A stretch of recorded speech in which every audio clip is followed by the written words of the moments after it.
कहानी की शुरुआत होती है एक ग्रुप एक्सप्लोरर की टीम से जो साउथ अटलांटिक ओशियन के बीच में होते हैं। उस शिप पर डेविड नाम का एक वेदर ऑफिसर था जो मौसम का हाल बताता है। वो लोग एक ऐसे आइलैंड की तरफ जा रहे थे जो समंदर के बीचों बीच मौजूद था। सरकार ने डेविड को वहाँ इसलिए भेजा था ताकि वह उस आइलैंड के बदलते मौसम का ऑब्जर्वेशन कर सके। डेविड को लगभग 1 साल तक वहाँ रुकना था। मौसम का डाटा कलेक्ट करने के लिए पूरा साल मौसम का डाटा कलेक्ट करने के बाद फिर उसे वापस लौट आना था। डेविड को साल भर का खाना और जरूरत का सारा सामान दे दिया गया था। कई दिन के सफर के बाद आखिरकार वह आइलैंड तक पहुंच गए। वो लोग बोट की मदद से उस आइलैंड पर उतरे। यह आइलैंड पूरी तरह से वीरान था, जहां एक परिंदा भी दिखाई नहीं दे रहा था। उस आइलैंड पर एक लाइट हाउस और एक छोटा सा घर था जहां डेविड को रहना था, क्योंकि इससे पहले भी एक रॉबर्ट नाम का वेदर ऑफिसर यहां रहता था, लेकिन अब उसकी ड्यूटी का वक्त खत्म हो चुका था। उसने 1 साल तक अकेले उस आइलैंड पर रहकर मौसम का डाटा कलेक्ट किया। अब उसकी जगह डेविड यहाँ पूरा साल मौसम का डाटा कलेक्ट करने के लिए रहेगा और वह पुराना ऑफिसर रॉबर्ट शिप के साथ वापस चला जाएगा। लेकिन जब पूरी टीम ने घर को विजिट किया तो वह हैरान रह गए, क्योंकि वहाँ किसी भी इंसान का नामो निशान नहीं था। कमरे के अंदर पुराने ऑफिसर का सारा सामान यहाँ वहाँ बिखरा पड़ा था। जिसके बाद कैप्टन और डेविड ने सोचा कि शायद लाइट हाउस में कोई हो सकता है। कैप्टन और डेविड बिना वक्त गंवाए लाइट हाउस की तरफ बढ़ते हैं और वह सब वहाँ एक अजीब नजारा देखते हैं। वो देखते हैं कि पूरा लाइट हाउस तेज और नुकीले लकड़ियों से घिरा हुआ था, जैसे किसी ने जानबूझकर उसे बंद कर दिया हो ताकि कोई भी अंदर ना जा सके। जिसके बाद कैप्टन और डेविड ने लाइट हाउस का गेट कई बार नॉक किया, लेकिन अंदर से कोई रिस्पांस नहीं मिला। आखिर में उन्होंने गेट को जोर से धक्का दिया और अंदर घुस गए। लाइट हाउस के अंदर उन्हें एक आदमी मिला जिसका नाम ग्रूनर था। जब उन्होंने ग्रूनर से पुराने वेदर ऑफिसर रॉबर्ट के बारे में पूछा तो उसने जवाब दिया कि वह तो मर गया है। वह समंदर की तरफ गया लेकिन दोबारा कभी लौटकर वापस नहीं आया। ग्रूनर की बातें सुनकर डेविड और कैप्टन दोनों चौंक गए। यह सब सुनने के बाद कैप्टन ने डेविड से कहा, अगर तुम अब भी चाहो तो हमारे साथ वापस चल सकते हो। लेकिन डेविड ने वापस जाने से इनकार कर दिया। डेविड ने सोचा अगर वह सरकार को उस आइलैंड का एक्यूरेट वेदर रिपोर्ट दे पाया तो उसे काफी मोटी रकम मिल सकती है। जिसके बाद कैप्टन ने उसे एक गन दी खुद की प्रोटेक्शन के लिए, और कैप्टन ने डेविड से कहा कि यह जगह मुझे सेफ नहीं दिखाई दे रही, अपना ख्याल रखना। इसके बाद उसे वहीं पर छोड़कर वो सब वापस चल दिए और अब यह दोबारा वापस 1 साल बाद आएंगे। कैप्टन के जाने के बाद डेविड ने घर को थोड़ा सेटल किया, रहने के काबिल बनाया। रात होने के बाद उसे ड्रर में एक डायरी मिली जो पुराने वेदर ऑफिसर रॉबर्ट की थी। उस डायरी में आइलैंड के बारे में बहुत कुछ लिखा था। डायरी में एक मिस्टीरियस क्रिएचर के बारे में कुछ बातें लिखी गई थी, लेकिन सब कुछ साफ नहीं था, कुछ बातें अधूरी थी।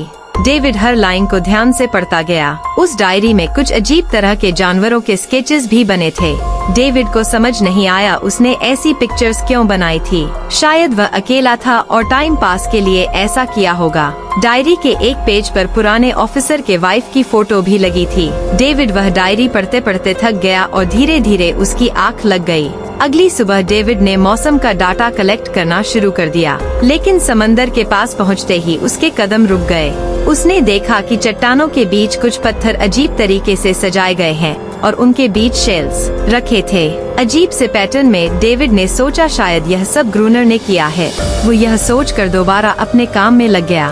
काम के दौरान जब उसने दूरबीन से लाइट हाउस की तरफ देखा तो उसे ग्रूनर के साथ एक और इंसान भी दिखाई दिया, लेकिन पलक झपकते ही वह गायब हो गया। डेविड ने दोबारा उसे देखने की कोशिश की, लेकिन फिर उसे लगा कि यह उसका वहम है। रात को डेविड अपने काम में बिजी था, तभी दरवाजे पर नॉक हुआ। उसे लगा कि शायद यह ग्रूनर है। डेविड ने उसका नाम पुकारा, लेकिन कोई जवाब नहीं मिला। हाथ में लैंप लेकर जैसे ही डेविड दरवाजे की तरफ बढ़ा तो उसके कानों में कुछ अजीब सी आवाज़ें गूंजने लगी जो किसी इंसान की बिल्कुल भी नहीं थी। और फिर उसने देखा गेट के नीचे से किसी अजीबोगरीब क्रीचर का हाथ अंदर आने की कोशिश कर रहा है। वो इंसान का हाथ बिल्कुल भी नहीं था। यह देखकर डेविड के पांव तले जमीन ही खिसक गई। वह तुरंत बेसमेंट की तरफ भागा और वहाँ जाकर छुप गया। कुछ ही देर में वो मिस्टीरियस क्रीचर घर के अंदर घुस चुकी थी। वह छुप छुप कर डेविड को ढूंढ रही थी और डेविड बेसमेंट के एक छोटे से दरार से उसे देखने लगा। डेविड की हलचल से उस क्रिएचर ने डेविड को देख लिया, जिसके बाद वो क्रिएचर डेविड को मारने के लिए तेजी से उसकी तरफ भागा और दरार से उसे पकड़ने की कोशिश करने लगा। तो डेविड ने खुद को बचाने के लिए फौरन चाकू उठाकर उसकी आंख में दे मारा। वो क्रिएचर चीख के भाग गई, लेकिन वह कभी भी वापस आ सकती और डेविड के दिमाग में यह बात कंफर्म हो गई कि जो डायरी में क्रिएचर के बारे में बात लिखी थी वह सच है। डर के मारे वो पूरी रात सो ना सका। अगली सुबह जब डेविड घर से बाहर गया तो उसने रेत पर कुछ पैरों के निशान देखे जो किसी इंसान के बिल्कुल भी नहीं थे। वो निशान सीधे समंदर की तरफ जाकर खत्म हो गए। अब डेविड को सब समझ आ गया था कि क्यों ग्रूनर ने लाइट हाउस के चारों ओर नुकीली लकड़ियां लगाई हैं। अब डेविड जान गया कि अगर मैं इस घर में रहूंगा तो वो क्रिएचर मुझे कभी भी मार सकते हैं। डर के मारे डेविड लाइट हाउस की तरफ दौड़ता है और ग्रूनर को चिल्लाकर कहता है, गेट खोलो, मुझे अंदर आना है। लेकिन ग्रूनर उसे अंदर नहीं आने देता और कहता है, तुझे शिप के साथ लौट जाना चाहिए था। डेविड निराश होकर वापस लौटता है क्योंकि ग्रूनर उसे लाइट हाउस के करीब भी नहीं देखना चाहता था। वो उसके ऊपर पानी गिराकर उसे दूर जाने को कहता है। अब उसे खुद ही कुछ करना होगा। उसने घर की हर एक विंडो को लकड़ी से बंद कर दिया, चारों तरफ नुकीली लकड़ियों से घेरा बनाया और गेट के बाहर पुराने कागज और किताबें रखी। फिर उन पर तेल छिड़क दिया ताकि अगर वह क्रिएचर वापस आए तो उसे आग से डराकर भगाया जा सके। लेकिन एक बात थी जो डेविड अब तक नहीं जानता था और यह बात उसे आज रात पता चलने वाली थी। खुशकिस्मती से उसे घर के अंदर एक पुराना बॉक्स मिला। उस बॉक्स में एक गन थी और बहुत सारी बुलेट्स। यह देखकर उसे जिंदा रहने की थोड़ी सी उम्मीद मिली। जैसे जैसे सूरज ढलने लगा, डेविड के दिल में डर बढ़ने लगा। कुछ ही देर में चारों तरफ रात का अंधेरा छा गया। डेविड गन हाथ में लिए घर के एक कोने में चुपचाप बैठा था। उसकी दिल की धड़कनें तेज थी। तभी एक अजीब आवाज सुनाई दी और जब डेविड ने खिड़की से छुपकर समंदर की तरफ देखा तो जैसे उसके पैरों के नीचे से जमीन ही खिसक गई। उसने देखा कि सिर्फ एक नहीं बल्कि पानी में से कई सारी वही अजीबोगरीब क्रिएचर्स उसकी तरफ बढ़ रही हैं। कुछ ही देर में वह सब इकट्ठा होकर कमरे का गेट तोड़ने की कोशिश करने लगे। डेविड ने तुरंत गोलियां चलानी शुरू की, जिनमें से कुछ क्रिएचर्स गिरकर मर गए। डेविड को लगा कि गोली की आवाज सुनने के बाद वह डर कर भाग जाएंगे, लेकिन अपने साथियों को मरता हुआ देखकर वो और भी ज्यादा गुस्सा हो गए। तब डेविड प्लान भी अपनाते हुए गेट के बाहर रखे कागजों और पुरानी किताबों को आग लगा देता है। आग देखकर वो क्रिएचर्स डर के मारे वापस समंदर में लौट गए, लेकिन अब वही आग डेविड के घर तक पहुंच चुकी थी। घर के दरवाजे ने आग पकड़ ली और धीरे धीरे फैलने लगी क्योंकि पूरा घर लकड़ी का बना हुआ था। डेविड ने तुरंत एक चादर में खुद को लपेटकर अपनी जान बचाई और बाहर निकलकर लाइट हाउस के पास एक बड़े पत्थर के पीछे छुप गया। क्रीचर्स को शूट करते वक्त डेविड के हाथ में काफी गहरी चोट भी आई।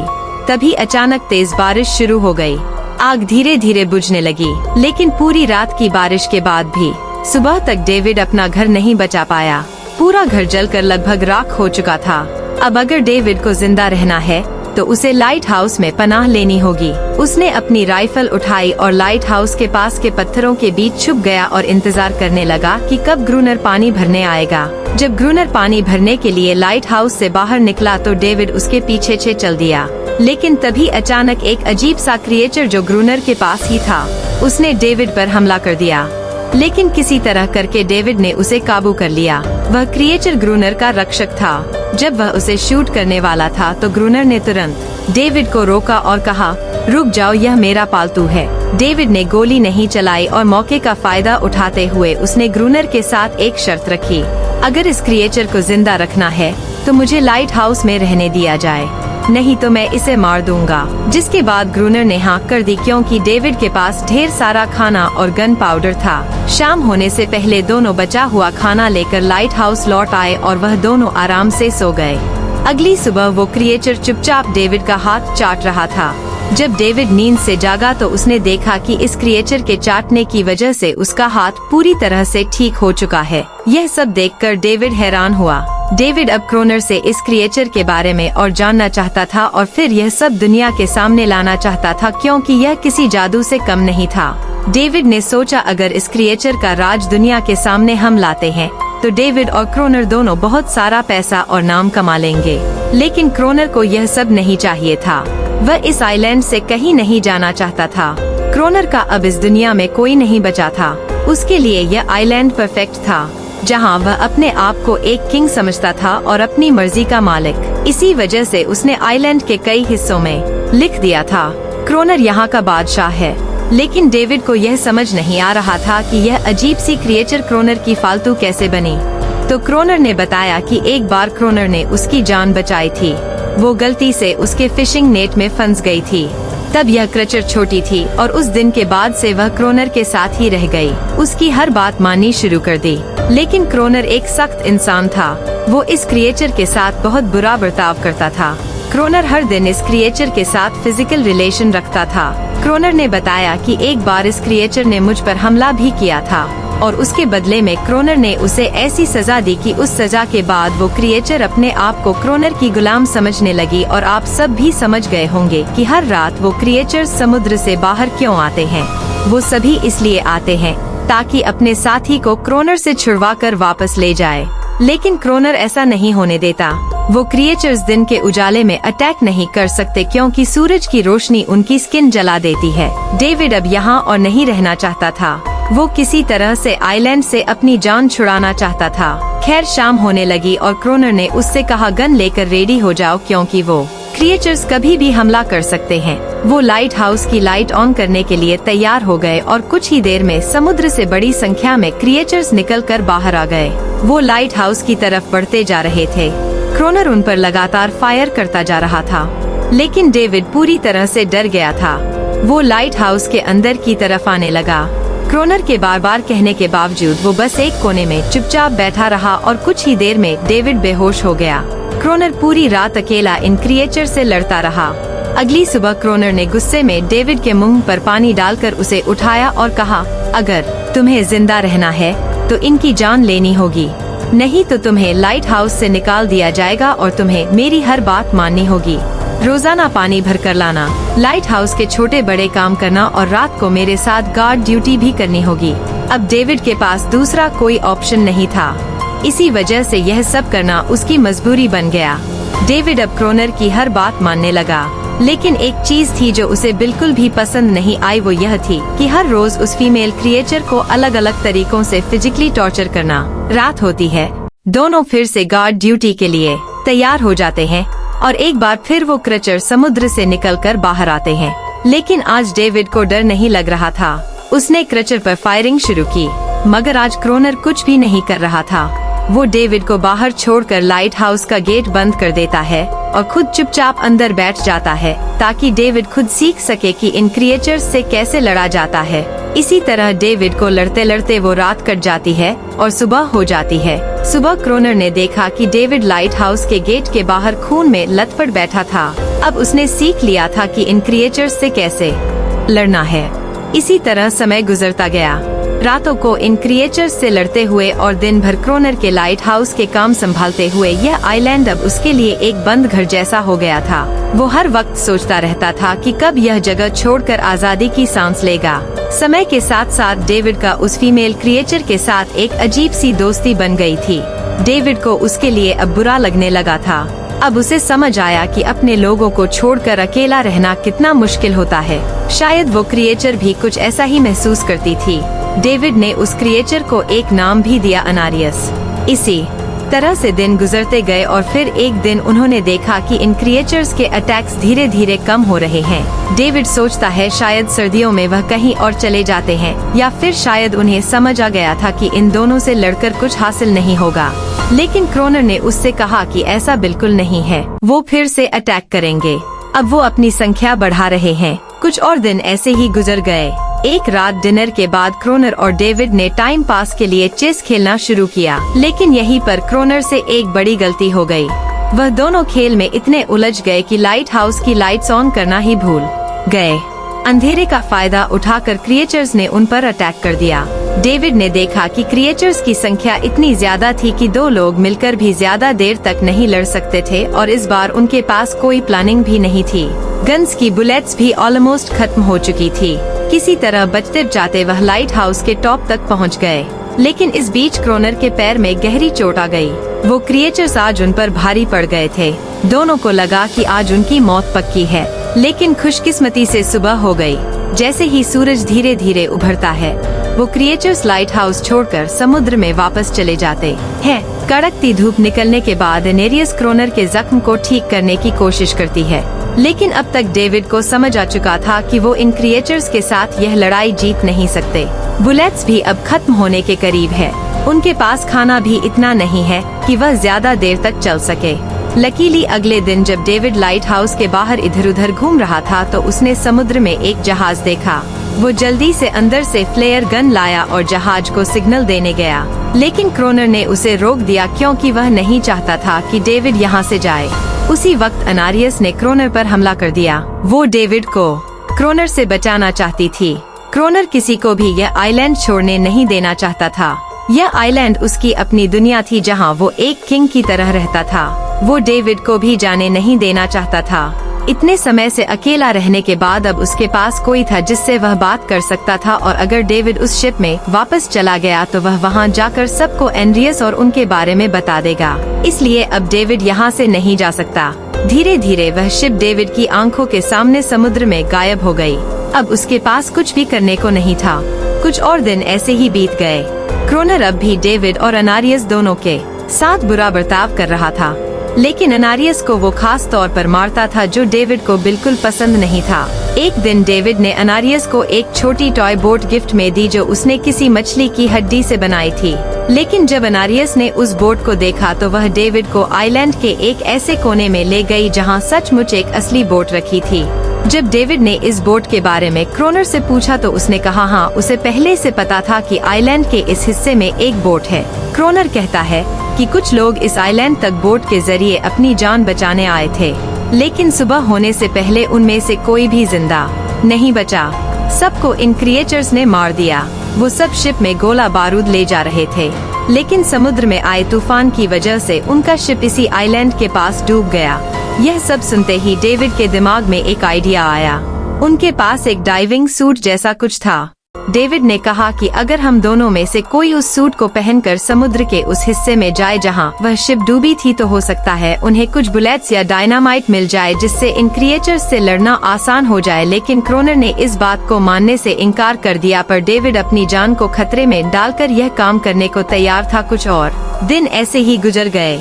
डेविड और अनारियस के बीच एक गहरा कनेक्शन बन गया। डेविड उसे पसंद करने लगा था। इन दोनों को रोमांस करते हुए यह सब क्रोनर ने चुपके से देख लिया। क्रोनर को लगा कि अनारियस उसे छीन जाएगी, इसलिए डेविड को रास्ते से हटाना पड़ेगा। अगले दिन क्रोनर खुद डेविड की बात मानने को तैयार हो जाता है। वो डेविड से कहता है, ठीक है, तुम सूट पहनकर नीचे पानी में जाओगे और वहाँ ढेर सारा RDX कलेक्ट करोगे, फिर मैं तुम्हें बोट से ऊपर की तरफ खींच लूंगा। लेकिन क्रोनर का असली इरादा कुछ और ही था। वो चाहता था कि डेविड उसकी मदद से समुद्र के नीचे रखे डायनामाइट के बॉक्सेस वापस सरफेस तक ले आए और उसके बाद उसे वहीं समंदर में अकेला छोड़ दे ताकि वह क्रिएचर्स उसे मार दें। इस तरह डायनामाइट भी उसके पास आ जाएगा और अनारियास फिर से उसकी गुलाम बन जाएगी। वो दोनों बोट में बैठकर उस जगह पहुंच गए जहां शिप पानी में डूबा था। डेविड ने डाइविंग सूट पहना और समंदर के नीचे उतर गया।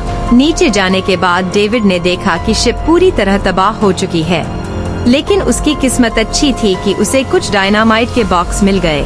लेकिन तभी अचानक कुछ क्रिएचर उसके सामने आ गए। क्रिएचर्स को देखते ही डेविड घबरा गया और नीचे गिर पड़ा। वो ड्राइविंग सूट इतना भारी था कि वह हिल भी नहीं पा रहा था और डेविड क्रोनर को ऊपर सिग्नल भी नहीं भेज पाया। क्रोनर को लगा कि शायद वह क्रिएचर्स डेविड को मार चुके हैं, लेकिन असल में वह तो सिर्फ 2 छोटे बच्चे थे।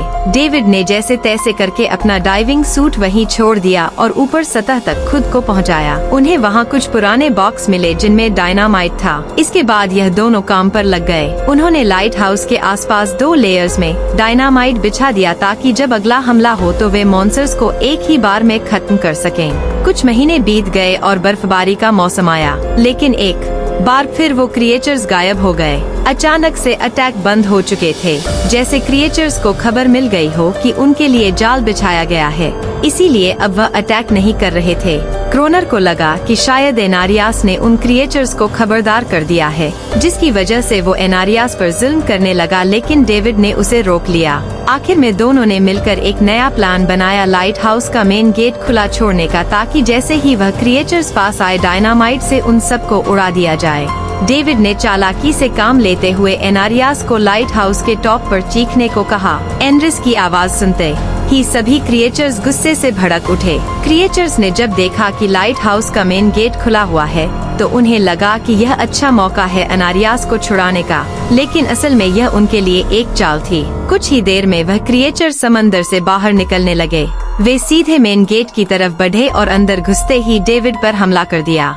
डेविड भी हिम्मत दिखाता है और क्रिएचर से जान छुड़ा लेता है। जैसे ही वे सभी क्रिएचर लाइट हाउस के पास पहुंच जाते हैं तो क्रोनर डायनामाइट का लीवर दबा देता है, लेकिन ब्लास्ट नहीं होता। असल में डेविड ने उसका कनेक्शन खोल दिया था और क्रोनर उसे दोबारा लगाना भूल गया था। डेविड तुरंत ऊपर भागता है और डायनामाइट का वायर जोड़ना शुरू करता है। तब तक वह क्रिएचर्स लाइट हाउस पर चढ़ने की कोशिश कर रहे होते हैं, जिन्हें सिर्फ अकेला क्रोनर रोकता है। जैसे ही कनेक्शन पूरा होता है, डेविड पहला लेयर उड़ा देता है, जिससे कई क्रिएचर्स ब्लास्ट में खत्म हो जाते हैं। लेकिन अभी भी काफी मॉन्स्टर्स लाइट हाउस पर हमला करने के लिए तैयार होते हैं। इस वजह से क्रोनर दूसरा लेयर भी ब्लास्ट कर देता है। दोनों उस जोरदार धमाके में बेहोश हो जाते हैं। अगली सुबह जब दोनों होश में आए तो उन्होंने देखा कि एनरियास वहाँ नहीं थी। ब्लास्ट में चारों तरफ मरे हुए क्रिएचर्स पड़े थे। क्रोनर उन सब को मार रहा था जो जख्मी हालत में जिंदा बचे थे। तभी डेविड की नजर उनमें से एक के गले में लटके एक नेकलेस पर पड़ी। उस क्रिएचर को तड़पता हुआ देखकर डेविड को उस पर तरस आ जाता है और उसे अपनी गलती का एहसास हो जाता है। जिन क्रिएचर्स को वह अब तक खूंखार समझते आए थे, वह भी इंसानों की तरह थे, सिर्फ बोल नहीं सकते थे। लेकिन क्रोनर के लिए यह सब बेकार बातें थी। उस दिन के बाद वह क्रिएचर्स फिर कभी अटैक नहीं कर पाए, लेकिन हर दिन समंदर के किनारे से रोने की आवाजें आती थी। डेविड को अब तक नहीं पता था कि उन्होंने कितना बड़ा नुकसान कर दिया था। कितनी फैमिली टूट गई, कितने बच्चों ने अपने लोग खो दिए, सिर्फ एक गलतफहमी की वजह से। अगले दिन डेविड ने समंदर में उन क्रिएचर्स के कुछ छोटे छोटे बच्चों को देखा, वो सब जिन्होंने अपने परिवार खो दिए थे। डेविड ने पत्थरों का एक गोल सर्कल बनाया और उसके बीच में वह छोटी टॉय बोट रख दी ताकि एनरिस उसे देखकर वापस लौट आए। डेविड ने कई घंटे इंतजार किया, लेकिन एनरिस कभी वापस नहीं आई। सुबह नींद से जागने के बाद डेविड ने देखा कि क्रोनर सो रहा है। क्रोनर के पास कुछ पुरानी चीजें रखी थी, उनमें एक पुरानी तस्वीर भी थी और जैसे ही डेविड ने उस तस्वीर को देखा वह हैरान रह गया। वह लड़की जिसका फोटो उसने पहले दिन पुराने ऑफिसर रॉबर्ट की डायरी में देखा था, वह कोई और नहीं बल्कि क्रोनर की पत्नी थी और फोटो में क्रोनर उसके साथ खड़ा था। असल में 1 साल पहले आए वेदर ऑफिसर रॉबर्ट मरा नहीं, बल्कि उसने अपनी पहचान बदल दी थी। यानी क्रोनर ही वेदर ऑफिसर रॉबर्ट है, बस उसने अपना नाम बदल लिया था क्योंकि अब वह कभी इस आइलैंड को छोड़ना नहीं चाहता था। यह सब देखकर डेविड ने भी यह उम्मीद छोड़ दी कि वह कभी इस आइलैंड से जा पाएगा। अगले दिन शाम को जब डेविड समंदर के किनारे गया, उसने देखा कि उस सर्कल में रखी छोटी बोट अब वहाँ नहीं थी, लेकिन उसी जगह पर उसने एक क्रिएचर का छोटा सा बच्चा देखा जिसके हाथों में वह बोट थी। डेविड ने अपने हाथ में जलती हुई लकड़ी को उस सर्कल के बीच में फेंक दिया ताकि वह दिखा सके कि उसका इरादा लड़ने का नहीं है और उसे किसी को खतरा महसूस ना हो। वह उनके साथ दोस्ती करना चाहता था। कुछ ही देर बाद समंदर की लहरों से एनारिस निकलती है और उसके पीछे पूरा क्रिएचर्स का ग्रुप भी समंदर से बाहर आता है। लेकिन इस बार कोई भी डेविड पर अटैक नहीं करता क्योंकि वे भी अब शांति चाहते हैं। उनका इरादा सिर्फ एक सुरक्षित जगह पाने का था अपने बच्चों के लिए। लेकिन तभी वहाँ क्रोनर हाथ में बंदूक लिए पहुँच जाता है। क्रोनर को लगता है कि अगर शांति हो गई तो उसे सबसे ऊपर होने का एहसास कैसे होगा। डेविड उसे समझाने की कोशिश करता है कि यह क्रिएचर्स लड़ना नहीं चाहते, यह शांति चाहते हैं। लेकिन क्रोनर किसी की नहीं सुनता। वो एनेरियस से चिल्लाकर कहता है, अंदर चली जाओ। लेकिन यह पहली बार था कि एनेरियस ने उसकी बात नहीं मानी क्योंकि अब वह उसकी नौकरानी नहीं थी। यह देखकर क्रोनर को लगता है कि अब इस आइलैंड पर उसकी बादशाहत नहीं रही। क्रोनर खुद को अंदर से कमजोर महसूस करने लगता है क्योंकि अब कोई भी उसका हुक्म नहीं मान रहा था। गुस्से में उसने लाइट हाउस की तरफ कदम बढ़ाए। डेविड को लगा शायद क्रोनर को अब समझ आ गया होगा कि हर एक जानवर आजादी चाहता है, कोई भी किसी का गुलाम बनकर नहीं जीना चाहता। लेकिन क्रोनर के सर से बादशाहत का भूत कहाँ उतरने वाला था। जैसे ही वह लाइट हाउस पहुँचा, उसने सिग्नल गन से एक फ्लेयर छोड़ी जो सीधा जाकर एक क्रेचर के बच्चे से टकरा गई। उस बच्चे की तुरंत मौत हो गई। सभी क्रेचर्स डर के मारे भाग गए और एनरियस ने भी डेविड पर अपना पूरा भरोसा खो दिया। गुस्से से पागल डेविड तुरंत लाइट हाउस की तरफ भागता है क्रोनर को सबक सिखाने।